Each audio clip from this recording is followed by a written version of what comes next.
ಯೇಸು ಕ್ರಿಸ್ತರು ಶಿಲುಬೆಗೇರಿ ಮೂರನೇ ದಿನ ಪುನರುತ್ಥಾನಗೊಂಡ ಈಸ್ಟರ್ ಹಬ್ಬವನ್ನು ಕ್ರೈಸ್ತರು ಜಿಲ್ಲೆಯಾದ್ಯಂತ ಭಕ್ತಿ ಹಾಗೂ ಸಂಭ್ರಮದಿಂದ ಆಚರಿಸಿದ್ರು.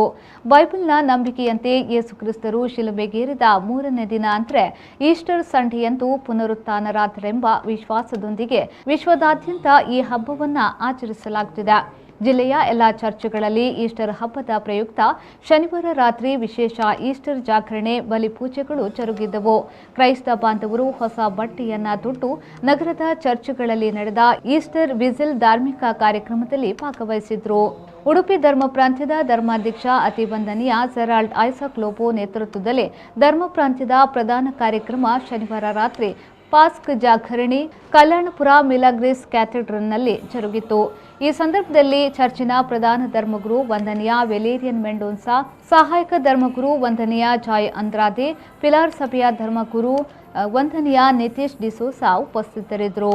ಉಡುಪಿ ಜಿಲ್ಲೆಯ ಪ್ರಮುಖ ಚರ್ಚ್ಗಳಾದ ಉಡುಪಿ ಶೋಕಮಾತಾ ಇಗರ್ಜಿಯಲ್ಲಿ ಪ್ರಧಾನ ಧರ್ಮಗುರು ವಂದನೀಯ ಚಾರ್ಲ್ಸ್ ಮೆನೇಜಸ್, ಶಿರ್ವ ಆರೋಗ್ಯ ಮಾತಾ ಇಗರ್ಜಿಯಲ್ಲಿ ವಂದನೀಯ ಡೆನಿಸ್ ಡೇಸಾ, ಕುಂದಾಪುರ ಹೋಲಿ ರೋಸರಿ ಚರ್ಚಿನಲ್ಲಿ ವಂದನೀಯ ಸ್ಟ್ಯಾನಿ ತಾಬ್ರೋ, ಕಾರ್ಕಳ ಅತ್ತೂರು ಸಂತ ಲಾರೆನ್ಸ್ ಬಸಿಲಿಕಾದಲ್ಲಿ ವಂದನೀಯ ಅಲ್ಫನ್ ಡಿಸೋಸ್ ಅವರ ನೇತೃತ್ವದಲ್ಲಿ ಪಾಸ್ಕಾ ಜಾಗರಣೆ ಧಾರ್ಮಿಕ ವಿಧಿವಿಧಾನಗಳು ಜರುಗಿದವು.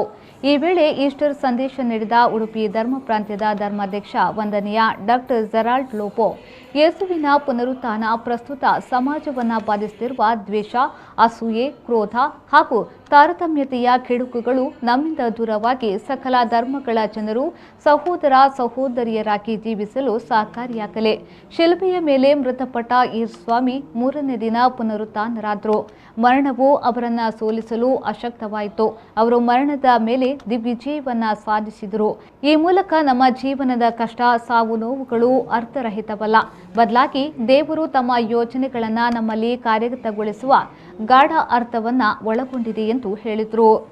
ಕ್ರೈಸ್ತರು ವಿಭೂತಿ ಬುಧವಾರದಿಂದ ಆರಂಭಿಸಿ 45 ದಿನಗಳ ಉಪವಾಸ ವ್ರತ ಹಾಗೂ ಧ್ಯಾನದಲ್ಲಿ ಯೇಸುವಿನ ಕಷ್ಟಗಳನ್ನು ನೆನೆದು ಈಸ್ಟರ್ ಹಬ್ಬದಂದು ಯೇಸುವಿನ ಪುನರುತ್ಥಾನಗೊಳ್ಳುವುದರ ಮೂಲಕ ತಿಂಗಳ ಕಷ್ಟಗಳ ತಪಸ್ಸಿಗೆ ಕೊನೆ ಹೇಳುತ್ತಾರೆ.